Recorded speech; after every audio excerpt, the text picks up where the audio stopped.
જય માં સરસ્વતી. સ્વાધ્યાય 1.2 એનો દાખલા નંબર 3. નીચે દર્શાવેલ સંખ્યાઓ અસમય છે તેમ સાબિત કરો. તો અહીંયા પણ આપણે આ સ્વાધ્યાયનો દાખલા નંબર 1 ગણ્યો એ જ રીતે દાખલો ગણવાનો છે. પહેલો 1/√2 પહેલા અને સમય ધારી લઈશું. ધારો કે 1/√2 સમય છે. તેથી 1/√2 બરાબર a/2 સમય છે એટલા માટે આપણે a/b સ્વરૂપમાં દર્શાવી શકીએ, જ્યાં a અને b પરસ્પર અવિભાજ્ય પૂર્ણાંકો છે. a અને b પરસ્પર અવિભાજ્ય પૂર્ણાંકો છે એનો મતલબ a અને b નો સામાન્ય અવયવ એક જ હશે. એક સિવાયનો જો સામાન્ય અવયવ મળતો હોય તો એમને અવિભાજ્ય પૂર્ણાંકો ન કહેવાય. હવે એ બંને બાજુ વર્ગ કરતા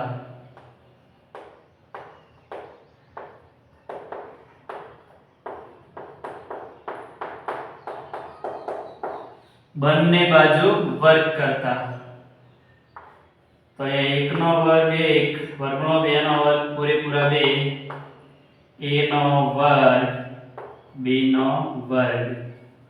હવે ક્રોસ ગુણાકાર કરીએ. b વર્ગ અહીંયા ભાગાકારમાં છે, અહીંયા આવશે ગુણાકારમાં b વર્ગ ગુણ્યા 1 એટલે b વર્ગ. 2 અહીંયા અંશમાં જશે તો 2a વર્ગ અને કહીએ પરિણામ 1. અહીંયા લખી શકીએ તેથી 2a b વર્ગનો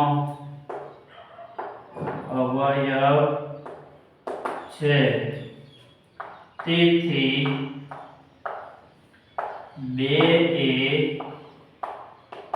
b નો પણ અવયવ છે.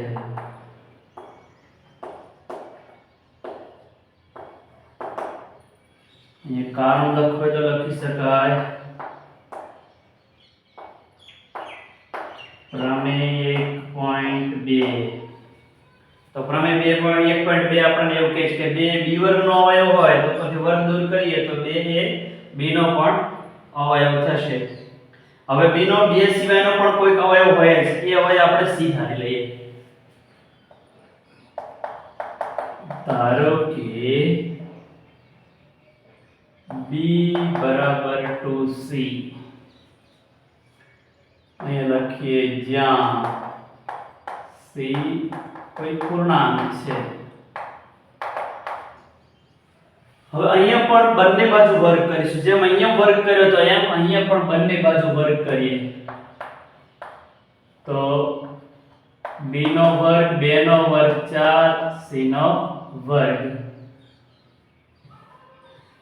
વચ્ચે પેલું વિધાન લખવું હોય તો લખી શકાય બંને બાજુ વર્ગ કરતા.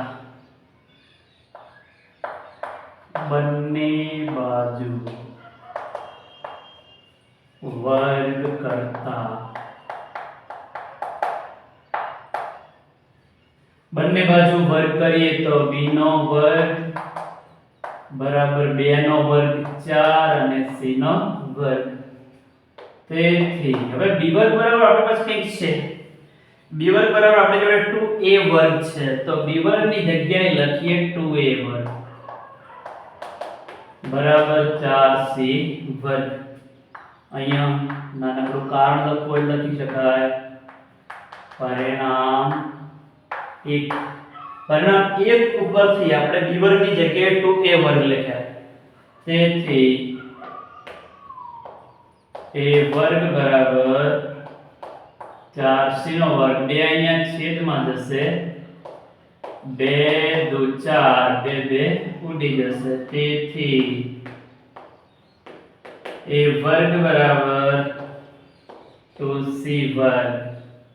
તેથી અહીંયા લખી શકીએ 2a વર્ગનો અવયવ છે. 2a એ વર્ગનો અવયવ છે, તેથી 2a એનો પણ અવયવ છે. અહીંયા કારણ લખી દઈએ પ્રમેય 1.2. તેથી a અને b નો સામાન્ય અવયવ 2 છે. a અને b નો સામાન્ય જો 2 હોય તો a અને b પરસ્પર અવિભાજ્ય રહેતા નથી.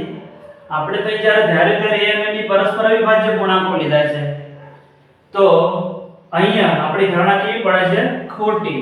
તો અહીંયા લખીશું અહીં વિરોધાભાસ ઉભો થાય છે, તેથી અહીં વિરોધાભાસ ઉભો થાય છે, તેથી આપણી ધારણા ખોટી છે. તેથી આપણી ધારણા ખોટી છે. તેથી સાબિત થાય છે કે 1/2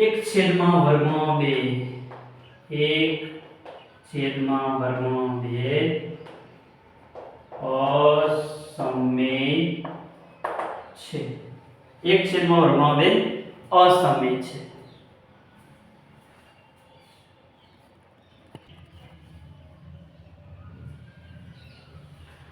સાત વર્ગનો 5. આને પણ પહેલા સમય ધારી લઈએ. ધારો કે 7 વર્ગનો 5 સમય છે, તેથી 7 વર્ગનો 5 બરાબર a/b, જ્યાં a અને b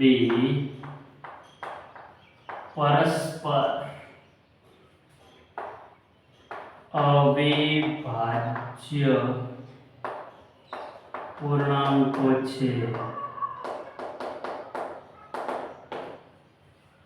a અને b પરસ્પર અવિભાજ્ય પૂર્ણાંકો છે, એનો મતલબ a અને b નો સામાન્ય અવયવ 1 છે.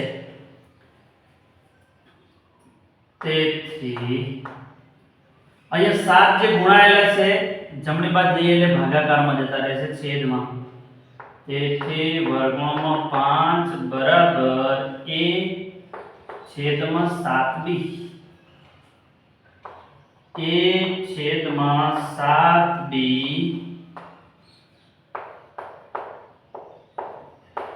સમય હોવાથી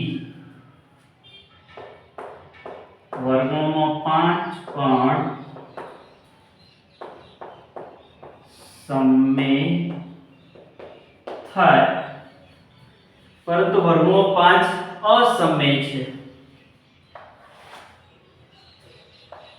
પરંતુ વર્ગમૂળમાં 5 અસમય છે, તેથી અહીં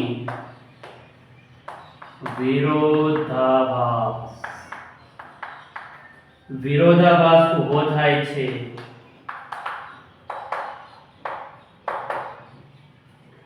તેથી આપણી ધારણા ખોટી છે. તેથી સાબિત થાય છે કે 7 વર્ગનો 5 અસમય છે. તો આની સાબિતી આપણે આ રીતે આપી શકીએ.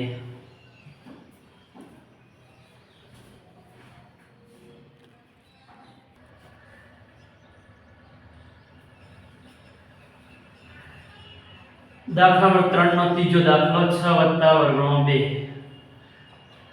આને પણ આપણે અસમય સાબિત કરવું છે. પહેલા સમય ધારી લઈએ. ધારો કે 6 + વર્ગનો 2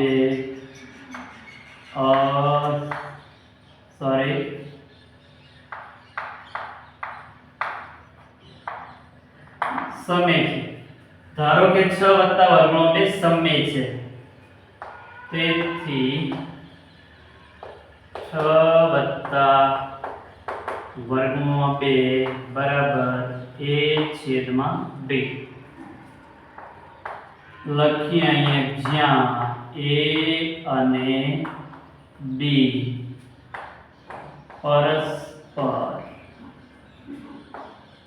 અવિભાજ્ય પૂર્ણાંકો છે. a અને b પરસ્પર અવિભાજ્ય પૂર્ણાંકો છે. એનો મતલબ a અને b નો સામાન્ય અવયવ 1 છે. તેથી વર્ગનો 2 ને ત્યાં જ રાખીએ, ડાબી બાજુ જ બરાબર a/b. આ +6 છે, જમણી બાજુ જાય એટલે -6 થશે. તેથી વર્ગનો 2 બરાબર b લસા લઈએ. હવે એના છેદમાં b છે તો એને એમને લખી દેવાના. b છે ને ક્રોસ ગુણાકાર કરો તો b * 6 એટલે 6b. હવે જમણી બાજુ જે છે સમય મળ્યો છે ભાગ, અહીં લખીએ a - 6b/b એ સમય હોવાથી વર્ગોમાં 2 પણ સમય થાય.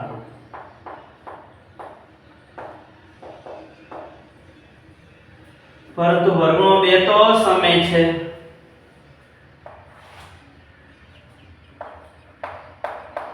પરંતુ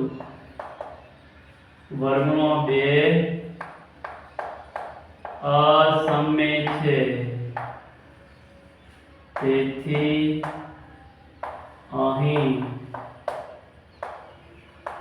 વિરોધાભાસ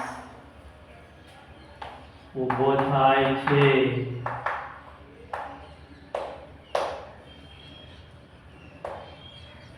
તેથી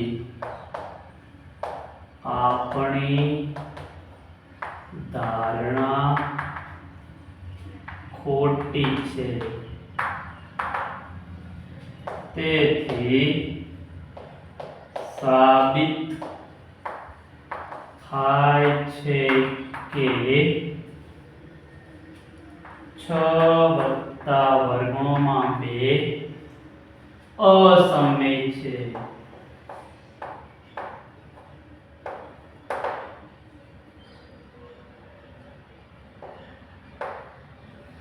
આ રીતે દાખલાઓ ગણી શકાય. જય મા સરસ્વતી.